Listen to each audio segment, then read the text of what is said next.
Please welcome Clark College President Bob Knight.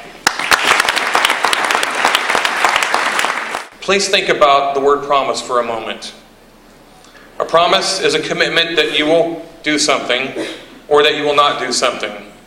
When you make a promise, there's usually an expectation that you'll improve or succeed. There's a promise of achievement and excellence. Today I want to talk about promises. Last fall, nearly 16,000 students attended Clark College. The number of full-time equivalent students, we call them FTEs, was 10,332. That was a 2% increase from the previous fall. This quarter, our enrollment is up 1% from last winter. Just a few years ago, as our college celebrated our 75th anniversary, the state of Washington provided 61.6% of our total operating budget. 1 year later, state funding had declined to 52.5%. It's now 41.5% and will likely drop below 40% by the end of the academic year. Instead of being state supported, Clark is now state assisted. Many of our operational funding comes from sources other than the state. Many of those dollars come from our students now.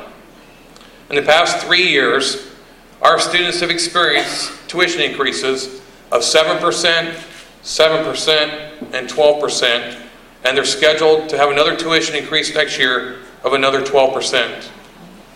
We know that the impact of tuition increases and more student loans is devastating. How can we break that cycle? Today, with support of the Clark College Foundation, we are making a new promise, a penguin promise. 1 hour ago, we signed an agreement that provides a path for some members of the Boys and Girls Club to enter and complete their education at Clark College. It is called the Penguin Promise.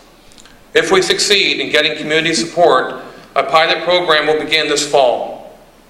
Up to 25 students will be accepted the first year. We envision students entering the program in 8th grade and continuing through 12th grade.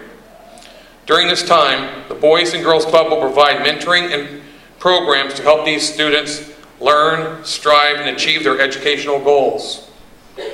Once they are admitted to Clark College, these students will receive scholarships for tuition, fees, and books. They will also each have a program mentor. This quarter, we introduced new transfer degree program in health informatics, information technology. Today's healthcare professionals need to keep pace with today's technology. That's the focus of this program.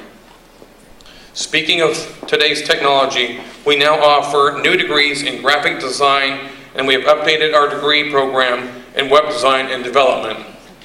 We have just finished an articulation agreement with Eastern Washington University. It identifies 11 associate degrees in career and technical education where our students now qualify for the Bachelor of Science degree in technology program at Eastern Washington. One of our new program stems from our partnership with Peace Health Southwest Washington Medical Center. It's funded by a $200,000 grant. It will allow Peace Health workers to take classes at the medical center to be trained as Washington State certified nursing assistants. It will give them the next step toward careers including medical and surgical technology, registered nursing, and emergency medical services. One of our most popular services is our book rental program. As you know, books are extraordinarily expensive. Last year, our bookstore offered 21 text titles for rent. That translated into 1,200 rental books. This fall, the program expanded to include 180 textbook titles and 75 calculators. In fall quarter alone, our students rented more than 3,000 books and saved more than $150,000. In the past few years, as state funding has decreased and the economic crisis took hold, our full-time enrollment jumped from 8,800 students to nearly 11,000 students. As we trim our class offerings, we see the frustrations when students aren't able to get the classes they want and need.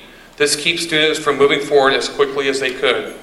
And we know that there are discussions about deeper cuts. Governor Chris Gregoire recommended an additional 13% budget cut for higher education. At Clark, that would translate into a loss of an additional $3 million. But because our students will be paying more in tuition, that cut will be a net of about $2 million.